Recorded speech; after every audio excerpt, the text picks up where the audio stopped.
और बच्चों, कैसे हैं आप? आशा करता हूँ आप तो सब लोग घर पर सकुशल होंगे और इस लॉकडाउन का पालन कर रहे होंगे। बच्चों, राष्ट्र के स्वरूप में 3 अंशों में ये पाठ बटा हुआ था। अंतिम पाठ संस्कृति। आज हम इसका अवलोकन करेंगे। राष्ट्र का तीसरा अंग जन की संस्कृति है। मनुष्यों ने युग युगों में जिस सभ्यता का निर्माण किया है वही उसके जीवन की श्वास प्रश्वास है। बिना संस्कृति के जन की कल्पना कबंद मात्र है। संस्कृति ही जन का मस्तिष्क है।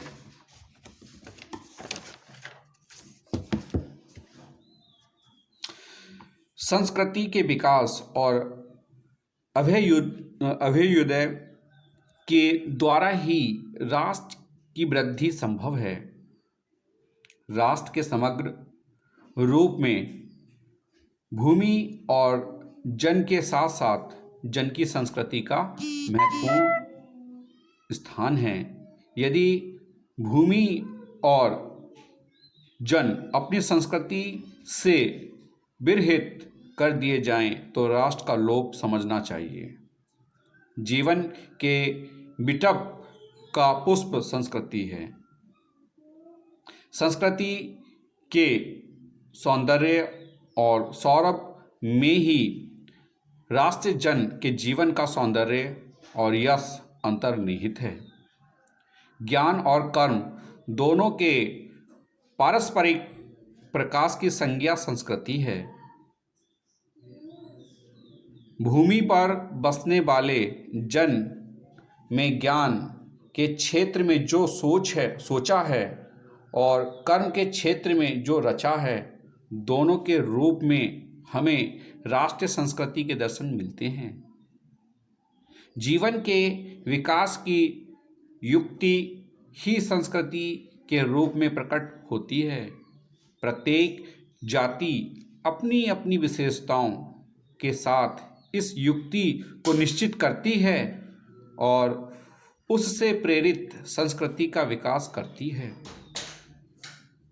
इस दृष्टि से प्रत्येक जन की अपनी अपनी भावना के अनुसार पृथक पृथक संस्कृतियां राष्ट्र में विकसित होती हैं, परंतु उन सबका मूल आधार पारस्परिक सहिष्णुता और समन्वय पर निर्भर है। जंगल में जिस प्रकार अनेक लता वृक्ष और वनस्पति अपने अदम्य भाव से उठते हुए पारस्परिक सम्मिलन से अविरोधी स्थिति प्राप्त करते हैं, उसी प्रकार राष्ट्रीय जन अपनी संस्कृतियों के द्वारा एक दूसरे के साथ मिलकर राष्ट्र में रहते हैं। जिस प्रकार जल के अनेक प्रवाह नदियों के रूप में मिलकर समुद्र में एक रूपता प्राप्त करते हैं, उसी प्रकार राष्ट्रीय जीवन की अनेक विधियां राष्ट्रीय संस्कृति में समन्वय प्राप्त करती हैं। समन्वय युक्त जीवन ही राष्ट्र का सुखदायी रूप है। साहित्य, कला, नृत्य, गीत, आमोद प्रमोद अनेक रूपों में राष्ट्रीय जन अपने अपने मानसिक भावों को प्रकट करते हैं। आत्मा का जो विश्वव्यापी आनंद भाव है वह इन विविध रूपों में साकार होता है। यद्यपि बाह्य रूप की दृष्टि से संस्कृति के ये बाहरी लक्षण अनेक दिखाई पड़ते हैं, किंतु आंतरिक आनंद की दृष्टि से उनमें एक सूत्रता है। जो व्यक्ति सहृदय है वह प्रत्येक संस्कृति के आनंद पक्ष को स्वीकार करता है और उससे आनंदित होता है। इस प्रकार की उदार भावना ही विविध जनों से बने हुए राष्ट्र के लिए स्वास्थ्यकर है। गांव और जंगलों में स्वच्छंद जन्म लेने वाले लोकगीतों में तारों के नीचे विकसित लोक कथाओं में संस्कृति का अमित भंडार भरा हुआ है, जहाँ से आनंद की भरपूर मात्रा प्राप्त हो जाती है। राष्ट्रीय संस्कृति के परिचय काल में उन सबका स्वागत करने की आवश्यकता है।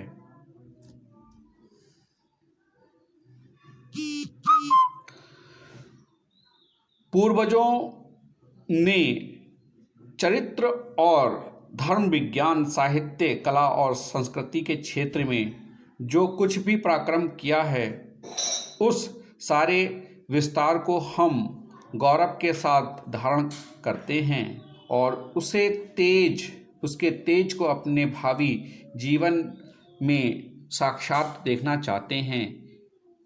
यही राष्ट्र संवर्धन का स्वाभाविक प्रकार है, जहाँ अतीत वर्तमान के लिए भार रूप नहीं है, जहाँ भूत वर्तमान को जकड़ नहीं रखना चाहता, वरन अपने वरदान से पुष्ट करके उसे आगे बढ़ाना चाहता है, उस राष्ट्र का हम स्वागत करते हैं। प्रस्तुत उपखंड संस्कृति में लेखक द्वारा यह बताने का प्रयास किया गया है कि हम अपनी संस्कृति के बल पर ही अपने राष्ट्र का निर्माण कर सकते हैं। हमारी संस्कृति से ही साहित्य, कला, नृत्य, गीत, आमोद प्रमोद, विभिन्न रूप जो हैं निकल कर आते हैं। संस्कृति ही व्यक्ति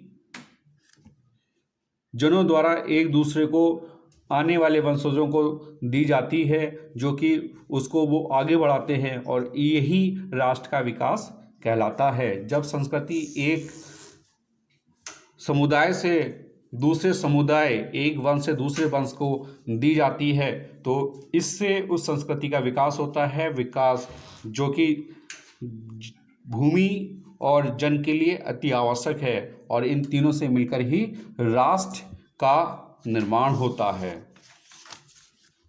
आज बच्चों ये चैप्टर आपका यहीं समाप्त होता है। इसमें आपके जो हैं 3 जो गद्यांश खंड बैठते हैं, उनका कार्य आपको करना होगा। पहला है साहित्य, कला और नृत्य स्वास्थ्यकर है। ये गद्यांश आपको दिया गया है, यहाँ पर आप देख सकते हैं।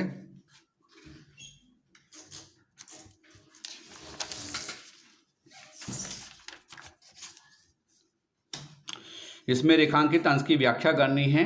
इसमें जो रेखांकित अंश है वो ये आपका दिया गया है। यद्यपि वह रूप की दृष्टि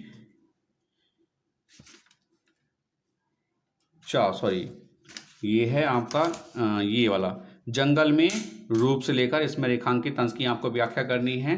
रेखांकित अंश है इसमें, जंगल में जिस प्रकार अनेक लता, वृक्ष और वनस्पति अपने अदम्य भाव से उठते हुए पारस्परिक सम्मिलन से अविरोध स्थिति प्राप्त करते हैं, उसी प्रकार राष्ट्रीय जन अपनी संस्कृतियों के द्वारा एक दूसरे के साथ मिलकर राष्ट्र में होते हैं। कहने का तात्पर्य ये है कि हर प्रकार से जितनी भी जनों के समुदाय हैं, जितनी भी जातियां हैं, वो सभी जातियां अपने विभिन्न विभिन्न कार्यों से एक रूप होकर जो है अपने राष्ट्र का निर्माण करते हैं, अपने राष्ट्र की संस्कृति का निर्माण करते हैं। जिस प्रकार जंगलों में प्रत्येक पेड़, प्रत्येक उनकी लताएं, पौधे, वृक्ष सभी आपस में मिलकर अपनी एक समविरोधी स्थिति प्राप्त करते हैं, उसी प्रकार से जो है जन अपनी संस्कृतियों के माध्यम से राष्ट्र का पूर्ण निर्माण करते हैं।